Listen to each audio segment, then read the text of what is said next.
कहानी की शुरुआत होती है 2049 से। इस दौरान हम ऑस्टिन नाम के आदमी को रिसर्च सेंटर में अकेले बैठे खाना खाते हुए देखते हैं। सिवाय कंप्यूटर और टीवी कुछ डिवाइसेस के अलावा उसके पास कोई नहीं। दरअसल आज से कुछ महीने पहले पृथ्वी पर गलती से जहरीली गैस फैल गई जो इतनी भयानक थी कि पूरी दुनिया उसके चपेट में आ गई। धीरे धीरे समय के साथ ये इंसानी प्रजाति के ऊपर भी असर करने लगी और वो एक एक करके कम होते चले गए। जो कुछ गरीब लोग थे वो पूरी तरह से कब्रिस्तान में बदल गए। लेकिन अमेरिका जैसे शहर जिन्हें अपने लोगों की फिक्र थी, उन्होंने आखिरी बचे लोगों के लिए एक खास किस्म का प्लेन तैयार किया और कहा कि वो एक नए घर की खोज में निकल रहे हैं, तब तक के लिए उन्हें इसी प्लेन के अंदर रहना है। पर एक शख्स था जो जाना नहीं चाहता। वो ही हमारी आज की कहानी का किरदार है, जो असल में कैंसर से जूझ रहा है। उसने इस धरती पर जन्म लिया है तो वो यहीं पर मरेगा, औरों की तरह कहीं नहीं भागेगा। उसके पास बेशुमार दौलत थी, अगर वो चाहता तो खुद के लिए पूरा प्लेन भी बुक कर सकता था। लेकिन आज वो अकेला ही अपने इस वीरान जीवन को जी रहा है। अपने खुद के हाथों से अपने ही इलाज कर रहा है, खुद के लिए खाना बना रहा है, खुद के हाथों से ही खा भी रहा है। ऐसी उसकी जिंदगी का हर दिन चलता है। सुबह उठो, दिन भर खाना वगैरह खाओ,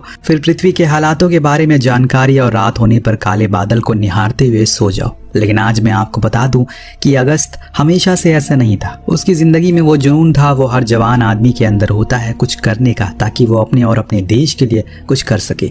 अगस्त भी उन्हीं में से एक था। जब वो अपनी जवानी के दौर में था, वो जिंदगी के हर वो शौक से दूर और किताबों की दुनिया में खोया रहता है, क्योंकि कहीं ना कहीं उसे पता था कि जिस तरह से आज के दौर में हमारी जिंदगी बीत रही है, वो दिन दूर नहीं जब हमें खुद ही अपने घरों को छोड़ना पड़ सकता है। देखो आज वही दिन आ गया, सब चले गए, सिर्फ वही रह गया। जब उसने इस नए घर यानी कि एक नए प्लैनेट की खोज की तो उसने उसके बारे में बताने के लिए एक बड़ा सा इवेंट किया, जिसमें उसने सभी को बड़े ही विस्तार में बताया आखिर क्यों हमारे लिए अब इस पृथ्वी को छोड़ना जरूरी हो गया है, कैसे धीरे धीरे यहाँ की हवा हमारे लिए दूषित हो जाएगी। साथ में अगस्त ने उस प्लैनेट के हर एक कण को सरलता से सभी को समझाने की कोशिश की, जिससे कि उन्हें सब कुछ समझ में आ गया और उसकी इस मेहनत और खोज से सब बहुत तारीफ भी करते हैं। लेकिन सबसे ज्यादा अगर कोई प्रभावित हुआ तो वो थी जीन। लेकिन वो उसके काम से नहीं बल्कि उसके समझाने की क्षमता, उसके बर्ताव से प्रभावित थी। जब अगस्त ने उसे पहली बार देखा तो उसे पहली नजर वाला इश्क हो गया। इसके बाद अब समय के साथ उनकी नजदीकियां बढ़ती चली गई और फिर एक वो दिन आ गया जब उन्होंने शादी कर ली और 3 साल बाद उनका परिवार भी खुशी खुशी रहने लग गया। लेकिन बीते सालों में जीन ने कभी उसे खुद के करीब नहीं पाया। हमेशा वो अपने काम, अपनी किताबों में ही उलझा रहता है, जो चीज अब उसे खलने लगी है। और इसीलिए अब उसने छोड़ने का फैसला किया, क्योंकि अब उनका परिवार बढ़ेगा। वो नहीं चाहती कि उसके आने वाली संतान को भी ये सब सहना पड़े। और आज भी अगस्त उसके इस बयान पर कोई टिप्पणी नहीं करता, क्योंकि उसे सच में किसी की फिक्र नहीं थी। वो तो बस अपने आने वाले कल के बारे में सोच रहा।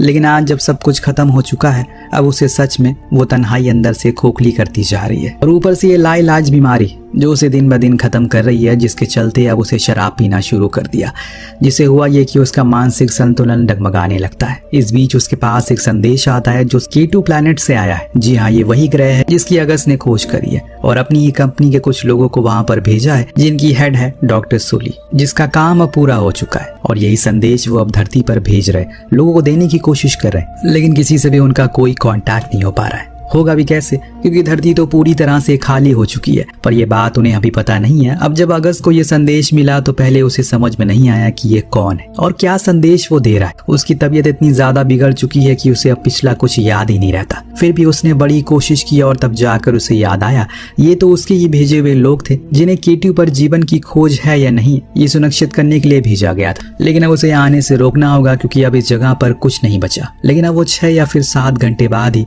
उसे संपर्क कर पाएगा, क्योंकि उसके पास इतना बड़ा एंटीना नहीं है वो जल्दी से कांटेक्ट हो सके। सब कुछ खराब हो चुका है। उधर डॉक्टर सूली भी अपनी क्राफ्ट में मौजूद सभी लोगों को आगाह करती हैं। उनका कांटेक्ट हो चुका है, पर वो पूरी तरह से सुनिश्चित नहीं है कि वो मैसेज उस तक पहुंचा होगा या नहीं। इस दौरान हम K2 प्लैनेट को देखते हैं, जहां सब उपलब्ध है, जिससे कि इंसान की जनजाति दोबारा से जन्म ले सकती है। पर दोबारा से जन्म लेने के लिए कोई इंसान भी तो होना चाहिए। न जाने उन लोगों का क्या हुआ जो यहाँ से गए थे, क्या वो जिंदा भी है या नहीं, हमें ये नहीं पता। और जब तक संदेश आए वो कुछ खाने के लिए चला जाता है, लेकिन तभी उसे किचन में आग लग गई, जिससे वो बहुत ही ज्यादा घबरा गया। पर समय रहते उसने उस आग पर काबू पा लिया।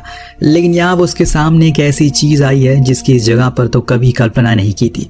दरअसल ये एक छोटी बच्ची थी। जी हाँ, इस खून जमा देने वाली ठंड में इस बीच ये लड़की कहाँ से आई, यही सवाल उसके मन में बार बार आ रहा है। तो वो उसे आखिरकार पूछ ही लेता है कि उसका क्या नाम है। और कहाँ से वो आई है, लेकिन वो कोई जवाब नहीं देती है। तो अगस्त को लगा कि शायद वो डर रही है, इसीलिए उसने उसे थोड़ा समय देने का सोचा ताकि वो थोड़ा रिलैक्स हो जाए। इस बीच उसे ख्याल आया कि समय हो चुका है संदेश वापस देने का, लेकिन जब वो डिवाइस के आगे बैठा तो उसे ख्याल आया कि यार सिग्नल तो है ही नहीं मेरे पास जिससे कि इतनी दूर मैं मैसेज भेज सकूं। तब उसे ख्याल आया कि शायद उसका एंटीने में कुछ दिक्कत आ गई, इसीलिए वो ऊपर जाकर उसकी पोजीशन को ठीक करता है। फिर नीचे आकर दोबारा से कोशिश करी, लेकिन इस बारी भी कोई प्रक्रिया नहीं आई और इससे वो समझ गया यहाँ से कुछ नहीं होगा। उसे किसी ऐसी जगह जाना होगा जहाँ से सही सिग्नल आ सके। इतने में उस लड़की का ख्याल आता है। वो उसके पास गया जो कि एक ड्राइंग बना रही थी, जिसको देखने के बाद वो समझ गया ये ना तो बोल सकती है ना सुन सकती है। इसीलिए उसने खुद की तरह उसका नाम आयरिश रख दिया। यही नाम उसने अपनी आने वाली बेटी का सोचा था रखने का। खैर उसे तो अब वो कभी मिल नहीं पाया,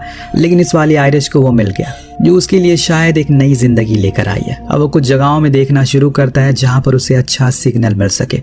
इस दौरान उसे एक जगह मिल भी जाती है, लेकिन सबसे बड़ी परेशानी थी आयरिश को वो ना तो उसे छोड़कर जा सकता है क्योंकि ये लंबा सफर बेहद ही लंबा है। न जाने कब तक वो लौटेगा, ना ही उसे अपने साथ ले जा सकता है क्योंकि बाहर बहुत ज्यादा ठंड है। इस कश्मकश में वो डूबा था कि पूरी रात इसी दौरान उसकी तैयारियां भी चल रही थी, जिसे आयरिश भी उसका साथ दे रही थी। समय के साथ अब दोनों में अच्छी खासी बनने लगती है, इसीलिए आखिरी समय पर उसने ठान लिया कि वो उसके साथ लेकर जाएगा क्योंकि अगर वो साथ रहे तो उसकी हिम्मत बढ़ेगी। तो अब सामान वगैरह पैक करके वो दोनों अगले दिन मोटर बाइक से निकल जाते हैं।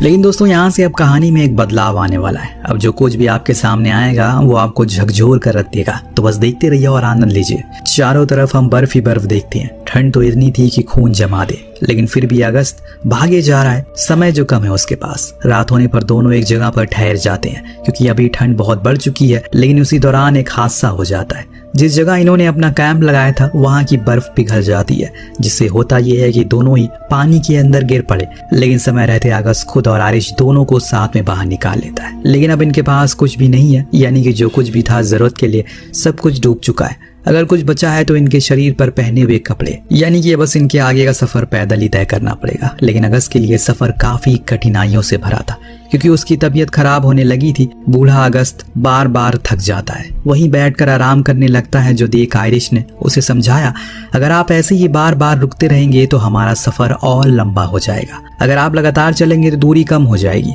ये बातें उसे हौसला देती है, इसीलिए वो फिर खड़ा हो और चलना शुरू करता है। 2 दिन बीत चुके हैं, लेकिन अभी भी इनकी मंजिल इनसे काफी दूर है, जिसके कारण अगस्त का शरीर में जान की एक बूंद नहीं बची। इससे भी और भयानक हो जाता है तभी अचानक से वहां पर बर्फ का तूफान आ गया। चारों ओर तेजी से बर्फ उड़ने लगी, जिसमें आयरिश का हाथ अगस्त से छूट गया, जिससे वो परेशान हो गया और झुंझलाते हुए उसे ढूंढने लगा। उसके चेहरे पर दिख रही बेताबी से हम समझ पाते हैं आयरिश ने उसकी जिंदगी में क्या प्रभाव डाला है। कुछ समय के बाद आखिरकार वो मिल ही गई। फिर ये दोनों अपनी मंजिल तक पहुंच गए, जहां जाकर पहले तो इन्होंने कुछ खाया। फिर अगस्त ने कांटेक्ट करने की कोशिश की, जो कि फाइनली हो जाता है। अब वो डॉक्टर सुली से बात कर पा रहा था, लेकिन इससे पहले कि वो पृथ्वी के हालातों के बारे में बता पाए तभी उनके क्राफ्ट से कुछ पत्थर आकर टकराने लगते हैं, जिससे इनके एक बारी फिर से कनेक्शन टूट जाता है। यहाँ पर अगस्त फिर से परेशान हो चुका था, कहीं वो इस ओर आना जाए, लेकिन असल में वहाँ क्राफ्ट पर तो हड़कंप मच चुका है। टक्कर से एक तो पहले ही वो रास्ता भटक चुके हैं, ऊपर से अब ये एक और मुसीबत। लेकिन डॉक्टर सुली अब खुद बाहर अपनी एक साथी जाकर उन टूटी हुई चीजों को ठीक करने की कोशिश करती है ताकि जल्दी से दोबारा कनेक्शन मिल सके। लेकिन बाहर जाना खतरे से खाली नहीं है, क्योंकि वो जिस जगह पर रुके हैं वहाँ हर समय पर लगातार पत्थर ब्रह्मांड में तैर रहे हैं, पर फिर भी ये अपना काम पर डटे रहते हैं और समय रहते वायर को ठीक कर देते हैं जो कि टूट चुकी थी। लेकिन इससे पहले ये दोनों ही वापस अपने कॉकपिट में आ गए। दूसरे साथी से एक पत्थर आकर टकरा जाता है, जिसमें वो बुरी तरह से घायल हो जाता। समय रहते ही उसे अंदर लेकर आ जाती है, पर जैसे ही उन्होंने उसके हेलमेट को हटाया उसने ही उस समय अपना दम तोड़ दिया। उसकी मौत से पूरे क्राफ्ट में मातम छा गया, क्योंकि वो सबसे मिलनसार मेंबर था जिसे अपनी जान गंवा दी। इस बीच सुली फिर से अगस्त से कांटेक्ट हो जाती है और इस बारी समय बर्बाद ना करके अगस्त ने उसे सब बता दिया। वो लोग पृथ्वी पर ना आए क्योंकि अब ये वो पृथ्वी नहीं रही जिसकी कल्पना वो लोग कर रहे हैं। सब कुछ बर्बाद हो चुका है। एक जहरीली गैस फैल चुकी है, जिसके चलते जितने भी लोग मारे गए थे बस कुछ चुनिंदा लोग जिंदा हैं, आखिर में जिन्हें उनकी सरकार लेकर चलेगी। लेकिन अब उनका कुछ भी अता पता नहीं है, इसीलिए तुम लोग वापस K2 लौट जाओ और वहाँ एक नए संसार की शुरुआत करो, क्योंकि वहाँ जीवन है, ऐसा तुम्ही लोगों ने बताया। तब सुली पूछती है फिर आप वहाँ अकेले क्या कर रहे हो। उसने जवाब दिया कि उसकी तकदीर में अकेला ही पन लिखा है, जिसे उसने अपना लिया है। लेकिन ये लोग रास्ता भटक चुके हैं, तो अगस्त ने उन्हें सही रास्ता बताता है और कहता है कि हमेशा K2 को बुरे लोगों से बचाना और ज्यादा की लालच में मत पड़ना, वरना उसकी हालत भी पृथ्वी जैसी हो जाएगी। सही लोकेशन मिलने पर ये लोग बहुत खुश थे, लेकिन इनका एक साथी है जो K2 नहीं जाना चाहता। उसका कहना है कि वो पृथ्वी पर जाएगा क्योंकि वहाँ उसकी पत्नी, उसके बच्चे इंतजार कर रहे हैं, क्योंकि उन्होंने उसे वादा किया था। पर अगस्त उसे समझाता है कि यहाँ कोई नहीं है, यहाँ पर मत आओ। वो नहीं मानता, अपनी जिद पर अड़ा रहता है, जो देख बाकी के लोग भी हार मान गए और कहा कि ठीक है, अगर तुम यही चाहते हो तो तुम जा सकते हो, हम लोग वापस K2 जा रहे हैं। एक एक्स्ट्रा क्यूब की मदद से उन्होंने उसे पृथ्वी की तरफ भेज दिया। इन लोगों ने अपने क्राफ्ट को K2 की लोकेशन की तरफ रख दिया। इधर अभी भी अगस्त और सूली की बातें चल रही है, जिसमें वो उसे बताती है कि हमेशा से जब से वो बच्ची थी तब से वो उसका रोल मॉडल रहे, क्योंकि उन्हें उनकी वजह से एस्ट्रोनॉट बनी और बाद में उनकी कंपनी ने उसे मौका दिया इस ब्रह्मांड की खूबसूरती को देखने का। इसीलिए वो उनका शुक्रिया अदा करना चाहती है। यहाँ तक कि उसकी माँ मिसेस जीन्स भी उससे बहुत प्रभावित थी, हमेशा ही उनके बारे में बात किया करती थी। ये सुनने के बाद अगस्त की जिंदगी मानो थम सी गई। मिस्टर जीन्स, आपको कुछ याद आया? सांसें तेज तेज वो लेने लग गया, लेकिन जबान से कुछ निकला नहीं उसके, क्योंकि सब कुछ उसकी आंखों से बयान हो रहा था। जब उसने उससे पूछा कि उसका पूरा नाम क्या है, तो उसने बताया कि डॉक्टर सुली आयरिश। ये सुनने के बाद तो मानो उसकी जिंदगी का मकसद पूरा हो गया। लेकिन एक मिनट, फिर वो बच्ची कौन थी? इसी सवाल के जवाब के लिए वो बाहर भागती हो गया, लेकिन वहां तो कोई नहीं था। जी हाँ दोस्तों, वो बच्ची सिर्फ एक कल्पना थी जो अगस्त ने अपने दिमाग में बनाई थी ताकि वो कुछ दिन और इसी के बहाने जी सके।